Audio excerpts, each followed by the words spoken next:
Bonjour à tous, on se retrouve aujourd'hui pour le lancement de cette toute nouvelle série Héritage de guerre. Vous l'aurez compris, Héritage de guerre aujourd'hui va vous faire découvrir l'histoire d'un monument. Et ce monument, ça se trouve sur la plage de Gold Beach, c'est le port artificiel d'Arromanches-les-Bains. Pour ce lancement de cette toute nouvelle émission, on va ensemble partir en plateau découvrir le port artificiel d'Arromanches-les-Bains à travers le témoignage de Monsieur Dormy qui travaille au musée du débarquement d'Arromanches-les-Bains. A tout de suite. Événements, musées, monuments, actualités, podcasts. Téléchargez votre application d'ID Live. Disponible gratuitement sur Apple et Google Store.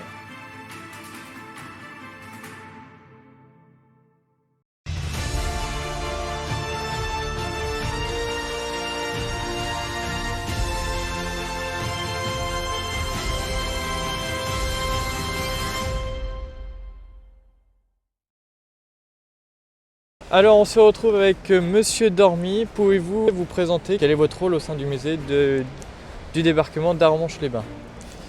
Bien bonjour, donc, je suis Guillaume Dormy, chargé des collections et de la médiation culturelle au sein du musée du débarquement d'Arromanches. Donc on va tout de suite commencer ce tout premier épisode de cette toute première nouvelle série Héritage de guerre. On va commencer par la toute première partie. Donc pouvez-vous nous présenter Arromanches? Qu'est-ce qu'était Arromanches avant le débarquement et avant la Seconde Guerre mondiale? Alors si on prend Arromanches, je dirais dans les années 30, avant le début du conflit, alors on ne peut plus vraiment parler de village de pêcheurs. Arromanches, c'était véritablement tourné vers le tourisme. En 1939, on compte encore un ou deux pêcheurs, pas plus, c'était plutôt l'activité bien avant. Donc Arromanches dans les années 30 tourne essentiellement, je dirais, autour du balnéaire, la station balnéaire, où les gens venaient se divertir tout simplement. Est-ce que la population a senti un petit peu de stress à l'arrivée de l'occupation allemande? Oui, tout à fait. Le 24 juin 1940, les premières troupes allemandes arrivent à Arromanches, débutent donc 4 années d'occupation. Et cette occupation, elle est véritablement scindée en deux parties. Il y a 1940-1942, où selon les rapports allemands et les échanges dans les archives, le rapport était, je reprends les termes de l'époque, correct. Et à partir de 1942, lorsque Hitler demande la création du mur de l'Atlantique, véritablement, il y a un changement dans l'occupation à Arromanches. On compte une centaine de soldats ici à Arromanches, mais surtout, ce qui est important, c'est qu'à partir de 1942, les Allemands, la 716e division, arrivent en Normandie, s'installent à Arromanches, et ensuite les Allemands vont mettre en place des systèmes défensifs un peu partout autour d'Arromanches. Nous allons passer sur la partie qui nous concerne le mieux, Arromanches pendant le débarquement et pendant surtout la Seconde Guerre mondiale. Pourquoi avoir choisi de construire un port spécialement à Arromanches-les-Bains? Alors, en 1944, il y a eu deux ports préfabriqués en Normandie. Un ici à Arromanches et le second face à Omaha Beach, face aux communes de Saint-Laurent et Vierville-sur-Mer. C'est les Mulberry A et Mulberry B. Exactement. Mulberry, le nom de code de cette opération. Alors pourquoi Arromanches? Tout simplement, ce village, il est entouré de deux falaises qui abritent naturellement la plage. Un fond rocheux qui permet une meilleure stabilité des éléments. Et puis déjà sur les cartes du 19e, du 18e, 19e siècle, il est inscrit sur les cartes de navigation zone où l'on peut mouiller de tout temps. Donc on sait que c'est une zone qui est favorable à une installation portuaire. D'accord, donc on va rebondir justement sur cela. Pouvez-vous nous dire de quoi est fabriqué les ports artificiels? Alors, la construction véritablement, après beaucoup d'années et de mois de recherche, d'élaboration de plans, de prototypes, lorsque le projet est définitif, en juillet 1943 en Angleterre, on commence la construction. 50 000 personnes, hommes et femmes, vont construire ces éléments en Grande-Bretagne. Le tout est rassemblé dans le sud de l'Angleterre, on est en mai 1944.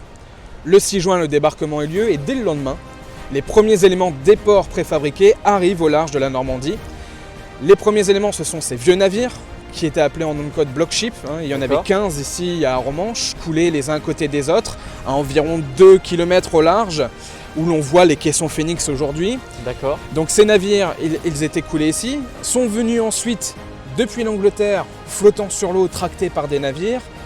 Les caissons Phoenix, qui sont ces énormes blocs de béton que l'on voit encore ici à Arromanches, qui marquent véritablement, c'est emblématique ici à Arromanches. Oui. des caissons de 60 mètres de long, 18 mètres de haut pour les plus grands, hein, l'équivalent d'un immeuble de 6 étages, un poids allant jusqu'à 7000 tonnes C'est énorme. et qui flottaient sur l'eau. Donc ces caissons ont été coulés les uns après les autres, formant donc cette digue de protection. 115 caissons ont été coulés au total. Et donc à l'intérieur, on avait un plan d'eau calme, une zone permettant le déchargement de navires.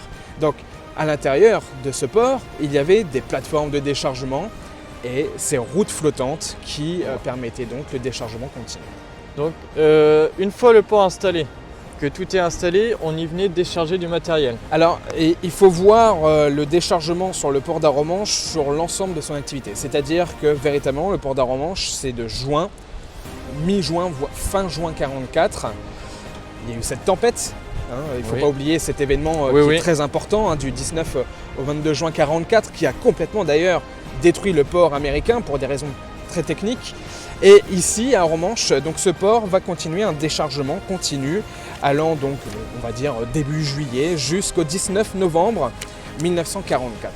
Au total, ce sont environ 700 000 tonnes de marchandises débarquées avec une moyenne journalière de 3000 tonnes jour. On est en dessous de ce qu'on peut voir sur Omaha Beach notamment. Alors il y a plusieurs raisons à ça, hein, mais ce port, si je peux me permettre justement, c'est surtout avant le débarquement un aspect psychologique. Les Alliés ne peuvent pas débarquer sans ces ports préfabriqués avec eux. Parce qu'il y a Cherbourg, il y a Le Havre, qui sont transformés en Festungen, en forteresse par les Allemands. Et ici, installer un port, ça permettait d'assurer une logistique pour la tête de pont alliée. Et rapide, une logistique très très rapide. Exactement.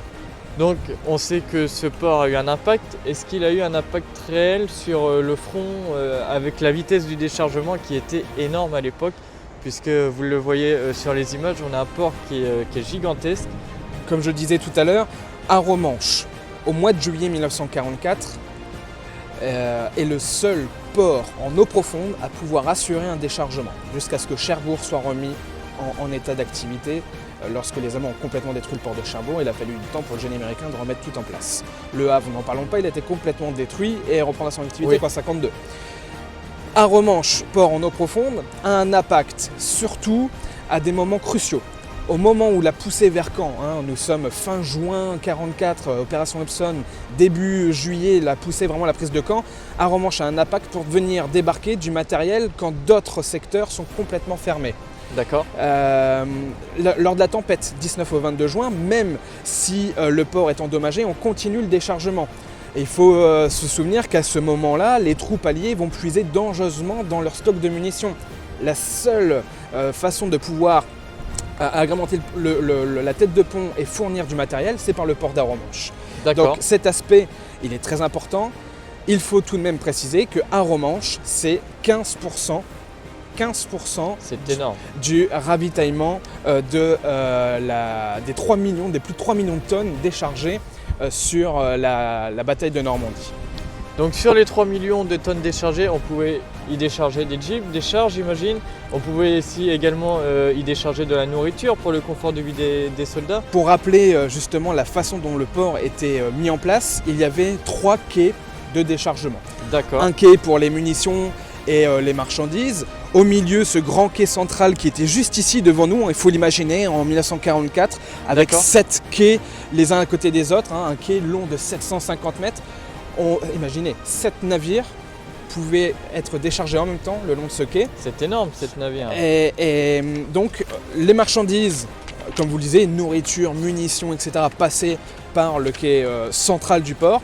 Et pour finir, un peu plus à l'est, face au village de Saint-Côme-de-Fresnay, un quai spécialement conçu pour le déchargement des véhicules lourds.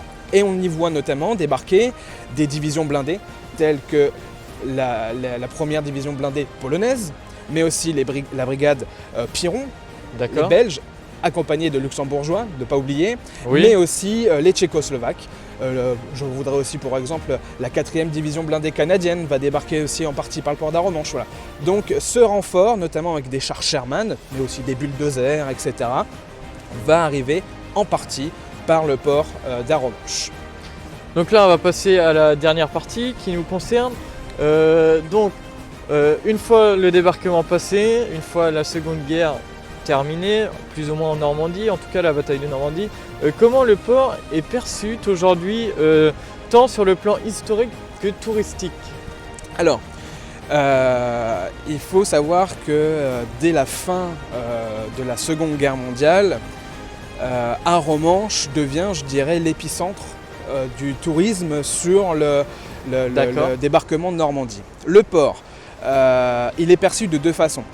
D'un point de vue historique, au tout début, il avait été dit que le port d'Arromanches était la clé de la libération d'Arromanches. Effectivement, ce qu'il ne faut pas oublier, c'est avant tout, c'est une prouesse d'ingénierie. Oui. Avoir créé un port préfabriqué de toutes pièces comme un mécano géant, c'est véritablement C'était incroyable. une première à l'époque dans toute l'histoire. Je pense qu'il est important de le rappeler. Oui. Et ensuite, Arromanches figurait comme le lieu où les vétérans venaient en pèlerinage, ils venaient comme des pèlerins. Alors, je reprends les termes de Raymond Triboulet, le fondateur du comité du débarquement, qui est cette première institution à avoir été créée dès avril 1945. D'accord. On voit la Seconde Guerre Très mondiale rapidement. n'est même pas encore finie, que le comité du débarquement, mené par Raymond Triboulet, qui, on le rappelle, était le premier sous-préfet de la France libre, nommé par le général de Gaulle, a décidé de fonder ce comité et dont la mission était de créer des monuments, des plaques en souvenir du débarquement et aussi un musée. Le musée d'Arromanches, où nous nous trouvons, qui lui a ouvert en 1954. D'accord. Quelles mesures sont faites pour préserver ces questions, puisqu'on le sait, ils sont énormément prises par la mer, par l'érosion. Ces questions, à l'avenir, vont peut-être disparaître, puisqu'ils sont très abîmés. Il ne faut pas oublier, ce sont des blocs de béton composés d'acier, en plein milieu de la mer salée. Le sel au contact de la ferraille rouille, gonfle, fait exploser le béton, les caissons se désagrègent. Je rappelle aussi que ces caissons ont été conçus à l'époque pour durer maximum 3 mois. Nous sommes quasiment 81 ans plus tard. Donc ça reste énorme de les voir encore 81 ans plus tard. Exactement. Donc ces vestiges sont victimes du temps et des tempêtes. Lorsqu'il y a de violentes tempêtes, notamment les tempêtes hivernales, les vestiges sont fragilisés, sont détruits. Exactement. Alors il y a eu des études de fait sur tous les ans, des prises de vue aériennes au-dessus d'Arromanches pour voir l'évolution de ces vestiges. Des études ont été menées, notamment sur la zone d'Estran, mais on sait bien qu'un jour, ces vestiges finiront par disparaître. Et c'est notre rôle ici, musée, de faire perdurer cette histoire et d'essayer d'ores et déjà, et c'est ce que nous avons déjà fait en restructurant le musée d'Arromanches, en essayant d'avoir une vision sur l'avenir et en essayant de montrer à quoi ressemblait le port et déjà se dire comment, je parle de ça dans 50, 60, 100 ans, je ne sais pas.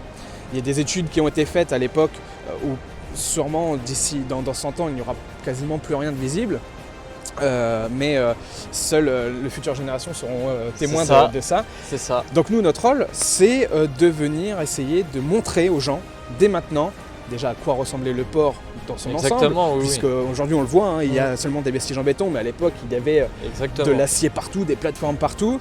Donc plus tard, ce sera de montrer à quoi ressemblait ce port et la prouesse d'ingénierie, j'insiste encore sur ce sujet. L'évolution du tourisme ici à Arromanches évolue chaque année, puisqu'on sait que le débarquement a pris une grande ampleur historique. Alors de plus en plus, pas forcément, il y a toujours eu une fréquentation exceptionnelle, très importante. Je pense notamment en 1994, où on a plus de 450 000 visiteurs sur l'année au musée. C'est énorme. Alors à Arromanches, il faut savoir que c'est en moyenne un demi-million de personnes lors de grands anniversaires, notamment l'année dernière, en 2024, c'était encore plus. Mais Arromanches, véritablement, je dirais, dégage cette image. Pourquoi ? Parce qu'il y a encore des choses tangibles, visibles. On vient voir, alors souvent les anciens parlaient des pontons d'Arromanches au lieu du débarquement, parce que beaucoup pensaient que c'était sur le port que les Alliés avaient débarqué le 6 juin. Alors voilà, après aujourd'hui, nous, on est là aussi pour rétablir, je dirais, un petit peu l'histoire. Et voilà, ça a ce côté, déjà un paysage, on peut le dire, magnifique. Exactement, et surtout aujourd'hui, voilà, on a un ciel extrêmement bleu, sans nuages, c'est assez vraiment exceptionnel. Une belle image pour la Normandie, Arromanches, et puis voilà, ces vestiges qui sont là, qui sont un véritable témoin de l'histoire. Alors il y a une fréquentation continue. j'en profite aussi pour dire que le musée, il a été fait pour maintenir cette fréquentation. Exactement. Et c'était surtout aussi une façon de préserver l'histoire. D'accord. Et ben merci d'avoir accepté notre invitation Avec grand plaisir. sur cette toute nouvelle série, donc Héritage de guerre. J'aimerais remercier en particulier l'association d'Idées Live de me faire confiance sur cette toute nouvelle série. Donc remercier également Gaëtan, président de l'association, avec qui j'ai imaginé l'émission, de m'avoir fait confiance. Et je tiens à remercier Roman qui est derrière la caméra aujourd'hui. Merci à vous de nous avoir suivis. On va se retrouver très prochainement sur un tout nouvel épisode d'Héritage de guerre. Et ben voilà, et ben merci à vous et à Bonne très journée. bientôt À sur bientôt. d'Idées Live. C'était votre programme avec notre partenaire majeur.